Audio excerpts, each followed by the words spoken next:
2025년도 이제 1시간이 아니라 30분 정도밖에 남지 않았는데요.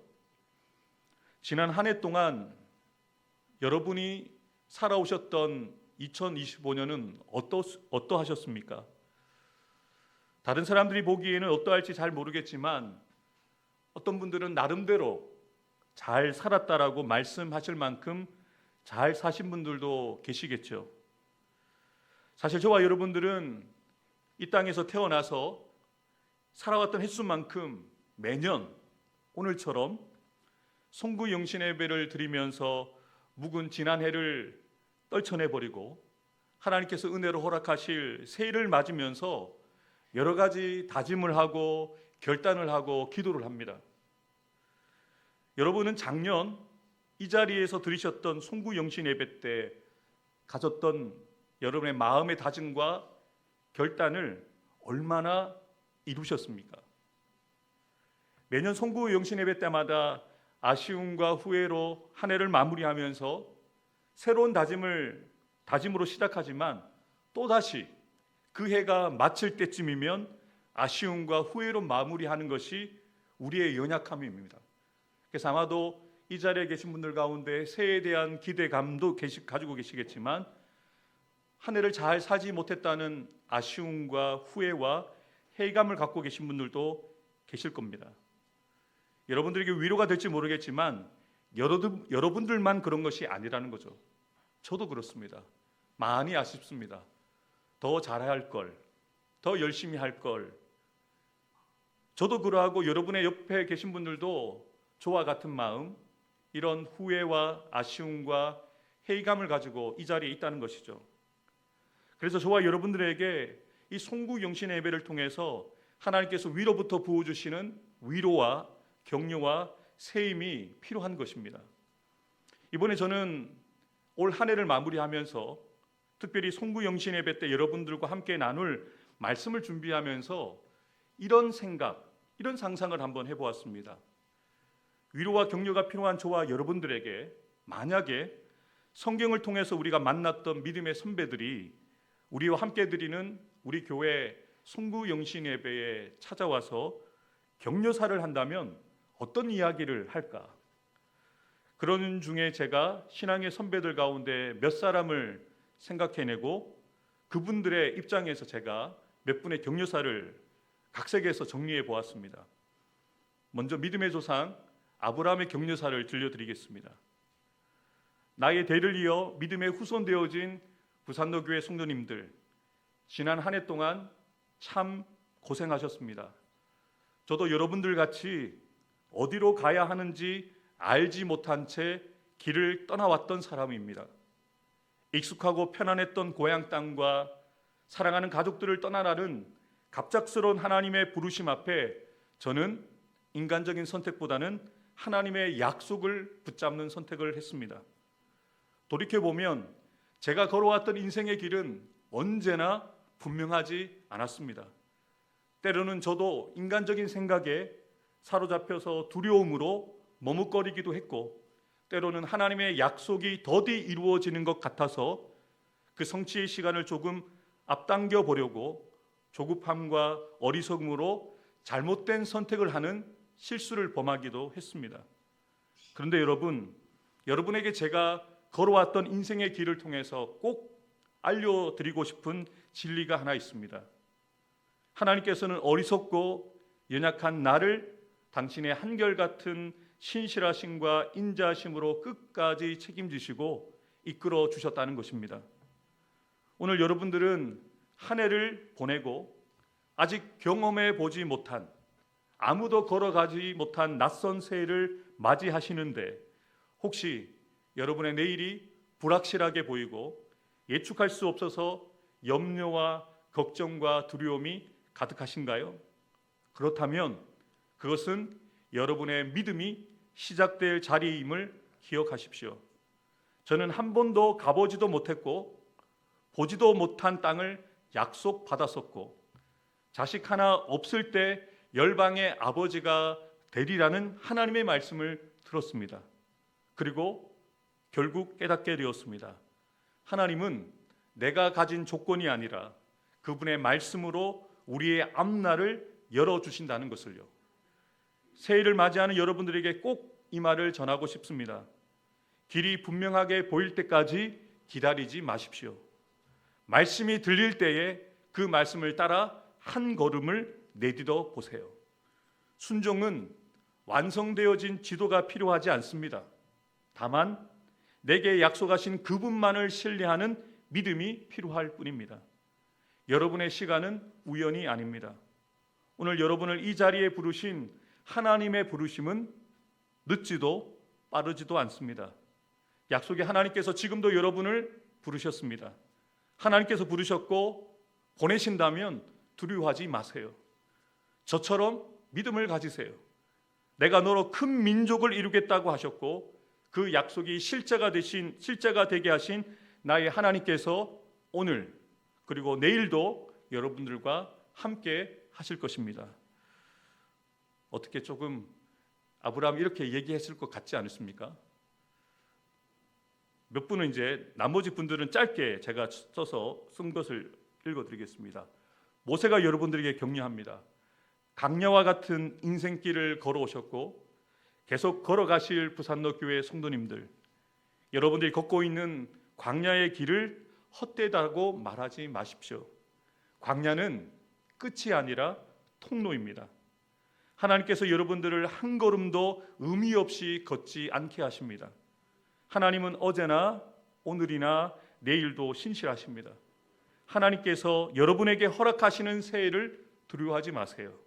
하나님께서 이미 여러분보다 앞서서 먼저 가십니다. 다윗의 격려사입니다.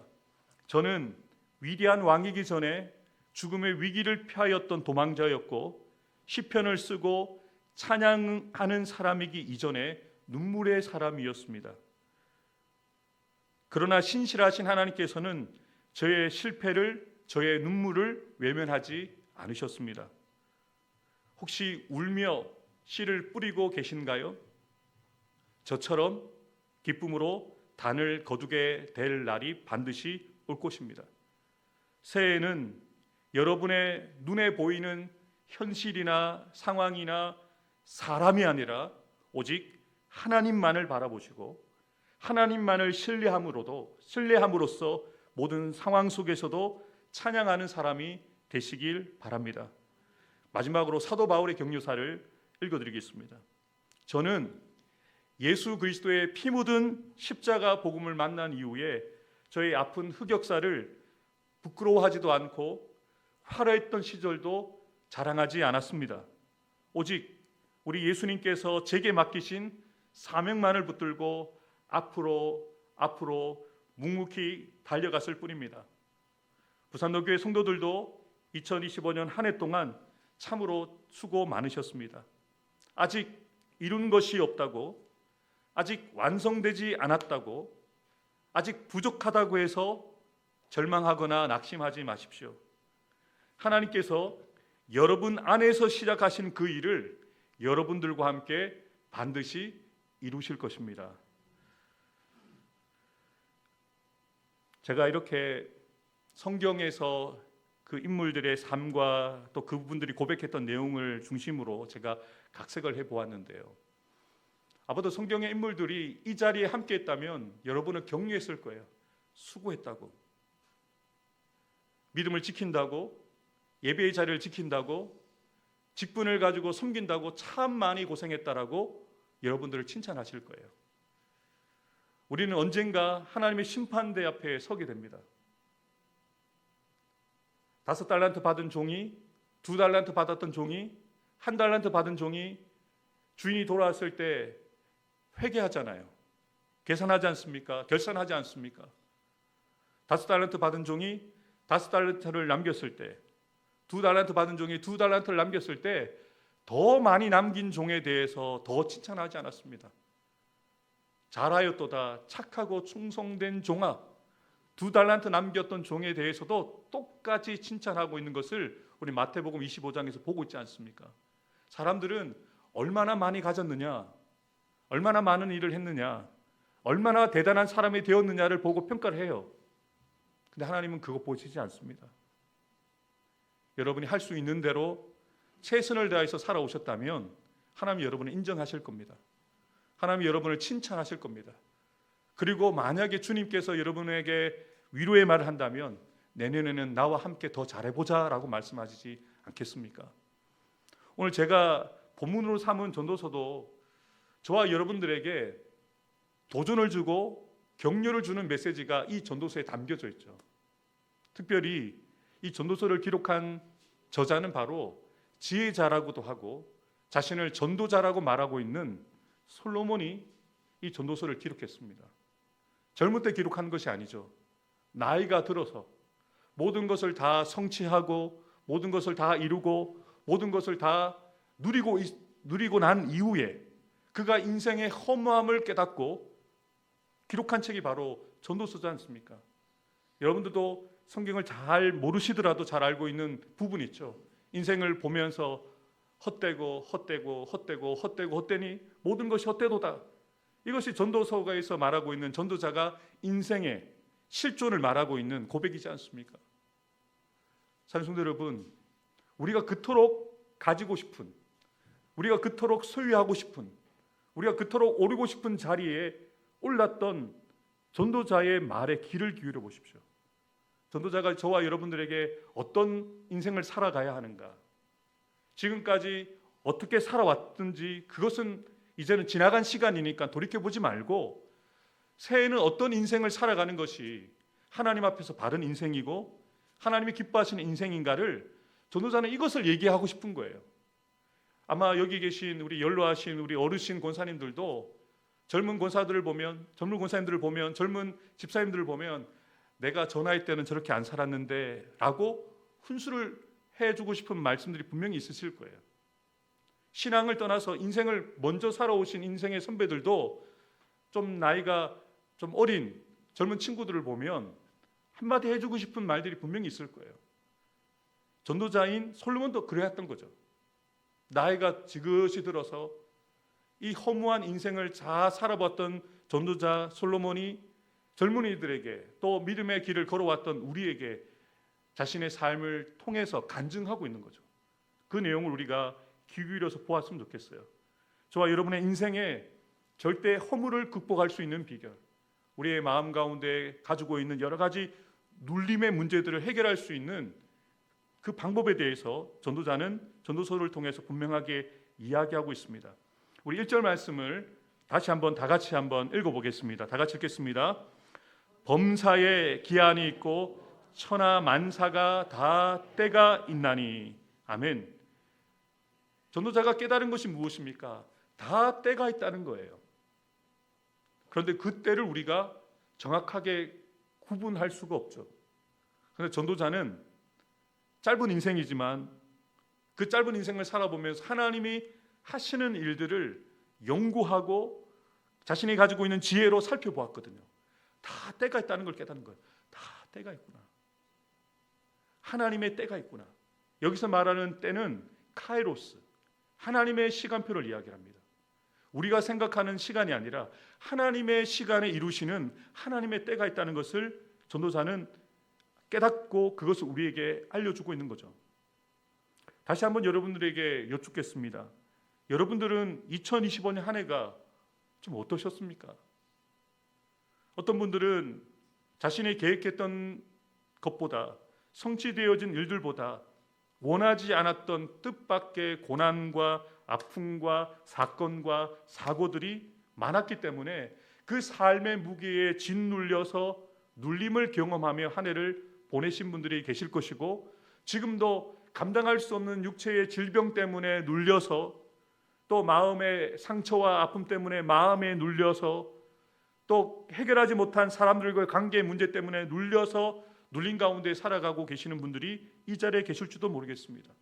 몸이 아파서 눌리고, 마음의 상처에 인해서 눌리고, 깨어진 인간관계로 인해서 눌리고, 또 불확실한 현실과 미래로 인한 두려움으로 인해서 눌려서 몸도 편안하지 못하고 마음도 평안하지 못한 가운데 이 자리에 계신 분들도 계실 겁니다. 우리가 인생을 살아가면서 정말 편안하고 싶고 평안하게 살아가고 싶은데 왜 우리는 자꾸 눌려서 살아갈까요? 이렇게 눌려서 살아가는 가장 큰 이유가 무엇일까요? 전도자는 분명하게 전도서를 통해서 그것을 우리에게 알려줍니다.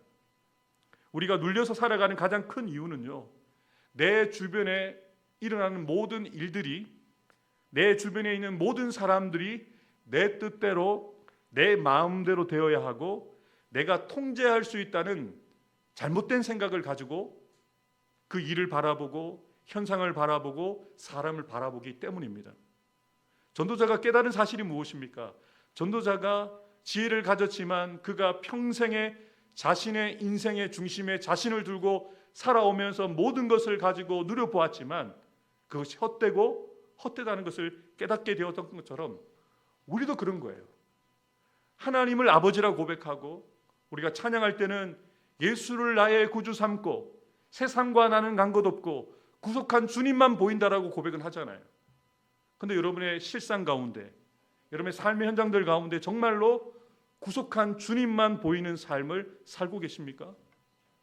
정말 우리의 삶 가운데 세상과 나는 간 것 없고 구속한 주님만 보인다면 그곳에 평안이 있고 그곳에 주님이 주시는 위로와 셈이 있지 않겠습니까? 그래서 여러분은 힘들다고 하시잖아요. 여러분들은 고민하시잖아요. 염려하고 걱정하고 마음에 눌려서 살고 계시잖아요. 육체의 질병을 감당할 수 없어서 밤잠을 자지 못하시고 고민하고 염려하고 밤을 지새우시잖아요. 내가 그것을 통제할 수 있다는 잘못된 생각 때문인 거예요. 여전히 내가 내 삶을 붙잡고 있다라고 생각하기 때문입니다. 그래서 전도자는 잘못된 생각과 판단으로 눌려서 살아가는 저와 여러분들에게 분명하게 이것을 전도서를 통해서 알려주는 거예요. 내 인생이라고 해서 내 시간표나 내 속도대로 돌아가는 것이 아니라 하나님의 시간표 위에 놓여 있어서 하나님의 뜻대로 여러분의 인생이 돌아가고 있다는 겁니다. 전도사는 이것을 보온 거예요. 내 인생인데 내 시간표대로 돌아가지 않는구나. 내 때대로 돌아가는 것이 아니구나. 하나님의 때에 맞춰서 내 인생이 돌아가고 있구나라는 것을 깨달아서 전도서를 통해서 모든 일에 기한이 있고 모든 일에 때가 있다는 것을 우리에게 알려주는 거예요. 산성도 여러분, 꼭 여러분의 기도 응답이 여러분의 때에 이루어져야 합니까? 여러분이 품고 있는 그 마음의 소원이 2026년 반드시 몇 월 달까지 이루어져야 합니까? 만약에 그 마음을 갖고 기도하신다면 여러분 그 기도의 주도권을 여러분이 갖고 계신 거예요. 하나님이 기도의 주도권을 잡으셔야 되는데 여러분이 마치 결재권을 가진 사람처럼 하나님 몇 월 달까지 언제까지 이 문제를 해결해 주셔야 합니다라고 그때를 내가 정하는 거예요. 근데 전도자는 무엇이라고 얘기합니까? 그때는 내가 정하는 것이 아니다.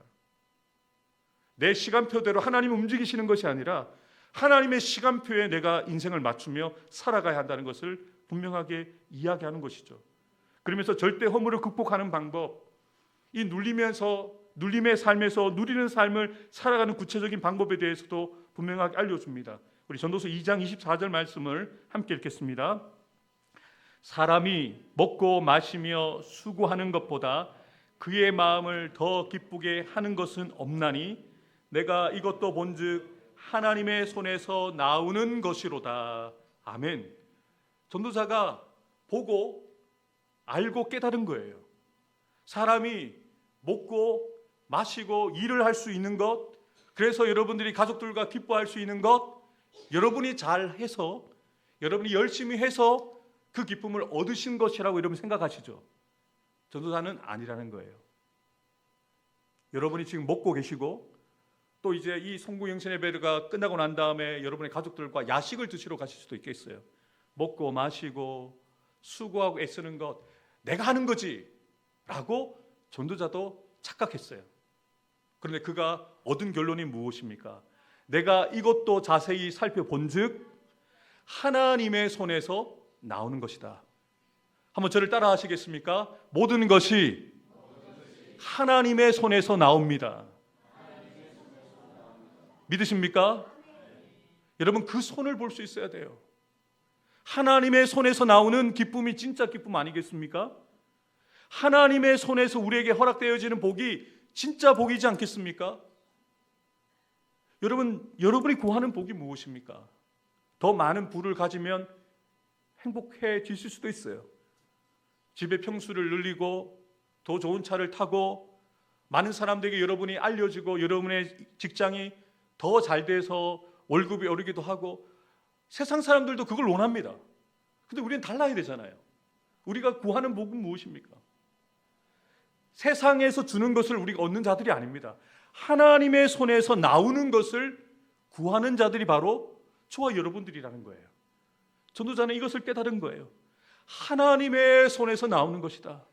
우리가 진짜 기뻐할 수 있는 것은 세상이 주는 것이 아니라 하나님이 주시는 것이다 라는 것을 분명하게 선언하고 있는 것이죠. 우리 계속해서 2절부터 8절을 조금 길지만 제가 읽었으니까 이번에는 여러분들과 제가 함께 읽으시는데 그 때가 되어지는 그 상황을 잘 보시고 함께 읽으시면 좋겠습니다. 2절부터 8절을 함께 읽겠습니다. 날 때가 있고 죽을 때가 있으며 심을 때가 있고 심은 것을 뽑을 때가 있으며 죽일 때가 있고 치료할 때가 있으며 헐 때가 있고 세울 때가 있으며 울 때가 있고 웃을 때가 있으며 슬퍼할 때가 있고 춤출 때가 있으며 돌을 던져버릴 때가 있고 돌을 거둘 때가 있으며 안을 때가 있고 안는 일을 멀리할 때가 있으며 찾을 때가 있고 잃을 때가 있으며 지킬 때가 있고 버릴 때가 있으며 찢을 때가 있고 꿰맬 때가 있으며 잠잠할 때가 있고 말할 때가 있으며 사랑할 때가 있고 미워할 때가 있으며 전쟁할 때가 있고 평화할 때가 있느니라. 아멘. 지금 전도자가 2절부터 8절까지 때에 대한 그 상황들을 설명한 그 모든 상황들이 저와 여러분들이 이 땅을 사는 동안 2025년을 사는 동안 그리고 2026년에도 앞으로 저와 여러분의 인생 가운데 어김없이 일어나는 일 아닙니까? 이 일들이 있다는 거죠. 각각의 구절들을 살펴보면 좋은 것과 나쁜 것이 함께 대조를 이루어서 나온다는 거예요. 여러분 항상 아프기만 하면 여러분 어떻게 살겠어요? 이렇게 항상 겨울이면 우리가 어떻게 살겠습니까? 우리나라가 좋은 나라인 것은 이렇게 추운 겨울도 있지만 여름이 있으니까 겨울의 맛도 느끼고 여름의 맛도 느끼지만 제가 3년 살았지만 인도네시아는 늘 34도예요. 그러니까 늘 에어컨을 끼고 살았는데요. 가을의 정취를 느낄 수가 없습니다. 봄의 향기를 느낄 수가 없어요. 여러분 균형이라는 것이 우리 인생 가운데 필요하다는 거죠. 전도자는 그것을 발견한 거예요. 다 때가 있구나. 여러분 혹시 잃어버린 때를 살아가고 계신 분 계십니까? 그러면 반대로 그것을 찾을 때가 있다는 것을 보셔야 돼요. 혹시 지금 몸이 편찮으신 분 계십니까? 그 건강이 회복될 때가 있습니다. 여러분 지금 이것을 전도사는 발견하고 너무나도 당연한 진리인데 사람들이 이걸 못 보고 산다는 거예요. 지금 자신이 처해 있는 상황이 전부인 것처럼 오해하고 산다는 거예요. 난 평생 아플 것처럼, 평생 가난할 것처럼, 평생 이것을 누리지 못할 것처럼 오해하면서 산다는 거예요. 아니라는 거예요.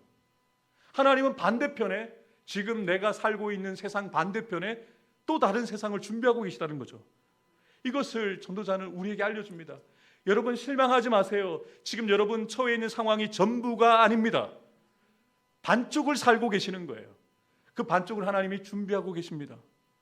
여러분을 세워주시려고, 여러분들에게 채워주시려고, 여러분들에게 하나님이 일하시는 것을 보여주시고자 준비하고 계시다는 거예요.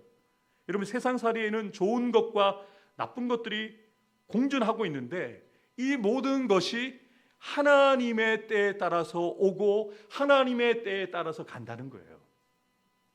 여러분이 그 때를 당길 수도 미룰 수도 없어요. 여러분 몸이 아픈 것 여러분 미룰 수 있습니까? 난 안 아플래요. 난 건강할래요. 미친 사람이죠. 여러분 질병은 내가 원하지 않아도 찾아옵니다. 더 심각하게 말씀드릴까요? 죽음도 내가 원하지 않는 순간에 찾아옵니다. 그때는 우리가 정하는 게 아니에요. 하나님의 때에 오고 하나님의 때에 가는 거예요. 그 하나님의 때를 볼 수 있는 믿음의 눈이 여러분에게 열리기를 주님의 이름으로 축복합니다. 여기서 우리가 주목해 봐야 할 것은 전도자가 언급하고 있는 모든 때는 인간의 스스로의 의지나 수고로 되어지지 않는 때가 있다는 것을 이야기하고 있는 거예요. 아무리 인간이 의지를 가지고 힘쓰고 애써도 이룰 수 없는 때가 있다는 거예요. 우리가 한계가 있다는 거죠. 우리가 할 수 있는 것이 없다는 거죠. 사랑하는 자녀들이 아파도 아무리 그 부모님이 의사라고 해도 그 자녀를 못 고칠 수도 있어요. 우리가 아무리 많은 부를 가지고 있어도 그 부가 어떤 한 사람의 생명을 살리지 못할 수도 있어요. 우리가 아무리 가지고 있는 그 모든 것을 가지고 우리가 할 수 없는 한계가 있다는 것을 전도자는 깨달은 거죠. 여러분, 전도자는 모든 것을 가진 사람이었어요. 모든 것을 할 수 있는 권력을 가진 사람이었어요. 근데 그가 빈손을 보여주고 있는 거예요. 나도 못해. 너희들 나를 부러워하지 나도 못하는 일이야. 하나님이 하시는 일인데 나는 못해. 이렇게 손을 보여주는 거예요. 알렉산더 대왕이 세계를 정복하고 33세에 죽음을 맞았을 때 관에 구멍을 뚫어서 자신의 빈손을 내라고 했다면서요. 이유가 무엇입니까? 세계를 정복한 알렉산더도 죽음을 맞을 때는 아무것도 가져가지 못한다는 거예요. 살아있을 때는 부러움을 받는 대상이 되지만 죽으면 다 똑같다는 거예요. 하나님의 심판 앞에 서게 되어지는 유한한 인생을 우리가 살아간다는 거예요. 우리는 스스로의 힘으로 인생을 살아가고 있다고 생각할 때가 참 많습니다. 그런데 실제로는 우리의 의지만으로 인생을 살아갈 수 없다는 겁니다.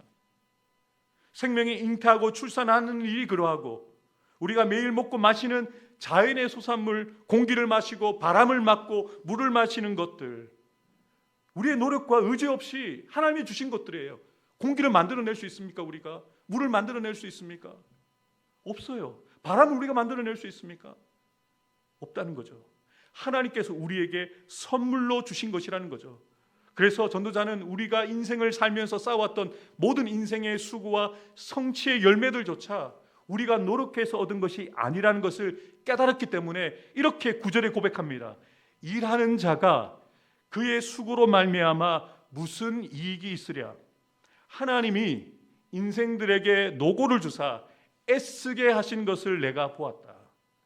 그 수고하게 하는 것을 우리가 의지를 가지고 하는 것이 아니라는 거예요.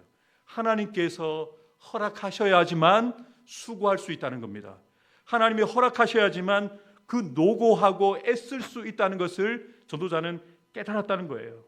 그래서 우리의 수고와 노력을 통해서 얻어지는 것조차 하나님께서 정하신 기한과 때 영역 안에 있다는 것을 우리로 깨닫게 하기 위해서 전도자는 이렇게 전도서에서 구구절절히 자신이 깨달은 것을 이야기하는 거죠. 뿐만 아니라 이 모든 것 또한 하나님께서 저와 여러분들에게 수고하라고 주신 것이라고 고백하고 있습니다. 우리 11절과 12절 말씀 함께 읽겠습니다. 하나님이 모든 것을 지으시되 때를 따라 아름답게 하셨고 또 사람들에게 영혼을 사모하는 마음을 주셨느니라. 그러나 하나님이 하시는 일에 시종을 사람으로 측량할 수 없게 하셨도다. 사람들이 사는 동안에 기뻐하며 선을 행하는 것보다 더 나은 것이 없는 줄을 내가 알았고. 아멘. 인간의 한계를 깨달은 우리가 하나님 앞에 해야 될 일을 전도자가 권면하고 있습니다. 하나님이 이 모든 일들을 통해서 영혼을 사모하는 마음을 주셨다. 하나님을 찾는 마음을 주셨다. 그리고 13절에 분명하게 이야기하죠. 우리가 이 땅을 사는 동안 하나님께서 주신 것들을 기뻐하며 누리며 하나님의 뜻을 선을 행하는 것이 선을 행하는 것보다 더 나은 것이 없다는 것을 내가 내 인생을 통해서 내 평생을 통해서 깨달았다고 간증하고 있는 것이죠. 우리 마지막으로 13절부터 15절을 함께 읽겠습니다. 사람마다 먹고 마시는 것과 수고함으로 낙을 누리는 그것이 하나님의 선물인 줄도 또한 알았도다. 하나님께서 행하시는 것은 모든 것은 영원히 있을 것이라. 그 위에 더할 수도 없고 그것에서 덜할 수도 없나니 하나님이 같이 행하심은 사람들이 그의 앞에서 경외하게 하려 하심인 줄을 내가 알았도다. 이제 있는 것이 옛적에 있었고 장래에 있을 것도 옛적에 있었나니 하나님은 이미 지난 것을 다시 찾으시느니라. 아멘. 2장 24절에 전도자가 고백했던 것을 다시 한번 재차 언급합니다. 사람마다 건강하게 먹고 마시는 것, 건강해서 수고함으로 낙을 누리는 것이 우리가 수고하고 애써서 얻은 것이 아니라 하나님의 선물이라는 겁니다. 사랑성도 여러분, 저와 여러분들이 눌리는 인생이 아니라 누리는 인생을 사는 비결을 이야기해 주는 거예요. 여러분 지금 살아 계십니까? 여러분 건강하시죠? 또 여러분 곁을 돌아보면 여러분 사랑하는 가족들과 함께 하시죠? 다닐 직장이 있으시죠? 돌아갈 집이 있으시죠? 운영하고 있는 일터가 있으시죠? 그것이 누가 주신 것입니까? 하나님의 선물이라는 거예요. 하나님께서 나를 너무너무 사랑하셔서 내게 꼭 맞는 선물을 여러분들에게 허락해 주셨다는 것을 깨달으면요, 이것이 불평의 이유가 되지 않습니다. 원망의 이유가 되지 않습니다. 감사의 이유가 되고 기쁨의 이유가 되는 거예요. 하나님이 나를 위해서 사랑하는 남편을 주셨어. 하나님이 사랑하는 나를 위해서 사랑하는 아들과 딸을 주셨어. 나에게 이렇게 건강을 주셔서 허리는 아프지만 여전히 직장을 다닐 수 있는 건강을 주셔서 오늘도 내가 새벽을 깨어 일을 할 수 있으니 얼마나 감사한가. 이걸 깨닫는 거예요. 없는 것을 보는 게 아닙니다. 있는 것을 보는 거예요. 이것을 주신 분을 바라보는 거죠. 사랑하는 성도 여러분, 여러분은 무엇을 보고 계십니까? 자꾸 여러분에게 없는 것, 여러분이 누리지 못하는 것을 보면서 나는 이것이 왜 없어? 나는 왜 건강하지 못해? 나는 왜 부유하지 못해? 라고 원망하고 불평하면서 여러분 스스로가 이 눌린 가운데 계시지 않습니까? 솔로몬은, 전도자는 분명하게 이야기합니다. 소유가 누리게 하는 것이 아니다. 그가 깨달은 것은요, 하나님 앞에서 경외하는 마음을 갖고 하나님께서 허락하신 것들이 하나님의 손에서 내게 주신 것들이고 하나님의 선물이라는 것을 깨닫게 되어질 때 그는 비로소 자유하게 되어지는 거예요. 소유에 대한 집착을 버리게 되었고 자신이 가지고 있는 것에 대해서 자랑하지 않는 인생이 되었어요. 오직 하나님만을 바라보는 인생이 되었다는 거죠. 하나님께서 하시는 그 일들을 바라볼 수 있는 믿음의 눈이 우리에게 열릴 때에 2026년 한 해가 올해와 달라질 수 있다는 것을 분명하게 전도자는 이야기하고 있습니다. 사랑하는 성도 여러분, 전도자가 우리에게 알려주고자 하는 참된 기쁨, 하나님 안에서 누리는 삶을 살아간다는 것은요, 모든 것을 다 가졌기 때문에 누리는 것이 아니라 하나님으로부터 나온다는 것을 믿기에 하나님께 우리의 인생을 맡겨드리고 우리의 가정을 맡겨드리고 우리의 일터를 맡겨드릴 수 있기 때문에 기뻐할 수 있다는 것입니다. 사랑하는 성도 여러분, 하나님을 두려워할 줄 아는 사람이 하나님께서 허락하시는 것들을 기뻐하며 평안한 가운데 누릴 수가 있다는 것입니다. 마지막으로 전도자가 말하고 있는 이 전도서의 결론을 읽고 마무리하도록 하겠습니다. 함께 전도서 12장 13절 말씀을 함께 읽겠습니다. 일의 결국을 다 들었으니 하나님을 경외하고 그의 명령들을 지킬지어다. 이것이 모든 사람의 본분이니라. 아멘. 전도자가 전도서를 기록하면서 결론을 이렇게 이야기를 합니다. 일의 결국, 모든 만사의 결론을 너희들이 듣게 되었는데 너희들이 해야 할 일을 내가 알려줄게. 하나님을 경외해라. 하나님의 손을 바라볼 수 있어야 한다. 하나님께서 주신 그 선물로 주신 것들을 기뻐할 수 있어야 된다. 그러할 때 우리의 인생이 달라질 수 있다는 것을 전도자는 분명하게 이야기하고 있는 것이죠. 사랑하는 부산로 교회 가족 여러분, 또 오늘 저희 교회에 방문해 주신 분들도 계신데요. 2026년이 2025년보다 더 좋아지게 될지 지금보다 나아지게 될지는 저도 모르고 여러분도 모르고 아무도 모릅니다. 그런데 저는 여러분에게 분명하게 이야기할 수 있는 것은 우리가 다만 하나님의 때를 신뢰하고 오직 하나님의 손을 바라보고 오직 하나님을 경외하는 사람에게는 2026년이 의미가 있고 가치가 있는 한 해가 될 수 있다는 것입니다. 눌림으로 살지 마십시오. 하나님 안에서 누리면서 가정생활을 하시고 직장에서도 교회에서도 누리는 기쁨이 차고 넘치는 하나님의 선물을 누리며 살아가는 저와 여러분들 되기를 주님의 이름으로 축복합니다. 기도하겠습니다.